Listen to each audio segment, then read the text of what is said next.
ये है talks news network और आप देख रहे हैं पॉलिटॉक्स, राजनीति का कच्चा चिट्ठा। चुनावी तारीखों के ऐलान के बाद सभी राज्यों में सियासी हलचल तेज हो चली है।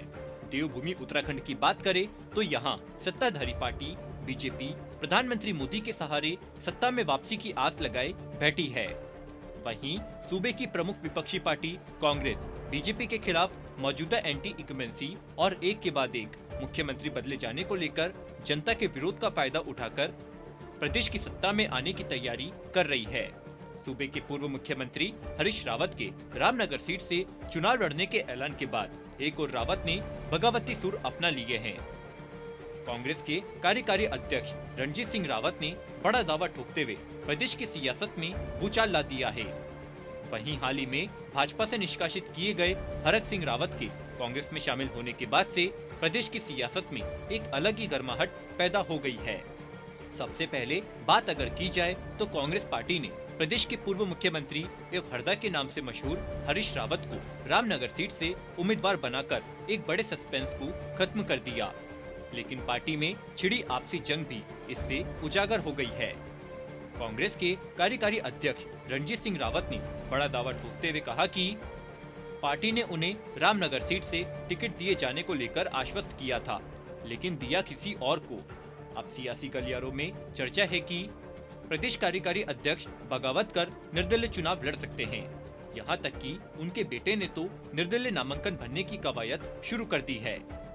वहीं रणजीत सिंह रावत वो नेता है जिन्हें कांग्रेस पार्टी ने टिकट जारी करते समय रूठों को मनाने की जिम्मेदारी सौंपी थी, लेकिन अब वो खुद रूठे से नजर आ रहे हैं।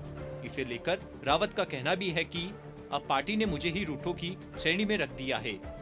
हरदा को रामनगर से टिकट दिए जाने पर रावत ने कहा कि फिलहाल मैं अपने साथियों के साथ विचार विमर्श कर रहा हूं और जल्द ही अपने अगले कदम के बारे में खुलासा करूंगा। वहीं अगर बात की जाए भाजपा से निष्कासित हुए हरक सिंह रावत की, तो उन्होंने भाजपा में रहते हुए ये ऐलान किया था कि वह विधानसभा चुनाव नहीं लड़ेंगे, लेकिन अब रावत के सुर बदले से नजर आ रहे हैं। हरक सिंह रावत ने हाल ही में एक बयान देते हुए सभी को चौंका दिया कि कांग्रेस आलाकमान उन्हें जहां से चुनाव लड़वाएंगे मैं वहां से चुनाव लड़ूंगा, और अगर मुझे टिकट नहीं भी मिलता है तो मैं पूरे प्रदेश में कांग्रेस पार्टी को मजबूत करने का काम करूंगा। रावत के इस बयान के सामने आने के बाद सियासी गलियारों में चर्चा होने लगी है कि क्या बहू को कांग्रेस का टिकट दिलवाने के बाद अब रावत अपने लिए भी टिकट की राजनीति करेंगे। लेकिन इसी बीच हरक सिंह ने एक बात और कही, मैं बड़ी बात नहीं कर रहा हूँ, लेकिन ईश्वर की मुझ पर कृपा है कि मेरे एक अनुरोध पर प्रदेश की कई सीटों पर 1000 से 25,000 वोट तक इधर उधर हो सकते हैं। अब हरक सिंह रावत का यह दाव दबाव की राजनीति करने वाला दाव माना जा रहा है। अब देखना यह होगा कि हरक सिंह रावत के इस बयान को क्या कांग्रेस किसी धमकी के तौर पर समझेगी या उनकी मनचाही सीट से चुनाव का टिकट दिए जाने के दबाव के तौर पर। इस तरह की चर्चाएं शुरू हो चुकी है। ऐसे में कांग्रेस आलाकमान की मुश्किलें बढ़ती जा रही है। हरीश रावत देवभूमि में पार्टी का बड़ा चेहरा है और वो उन्हें किसी भी सूरत में नाराज कर चुनाव मैदान में नहीं उतर सकती।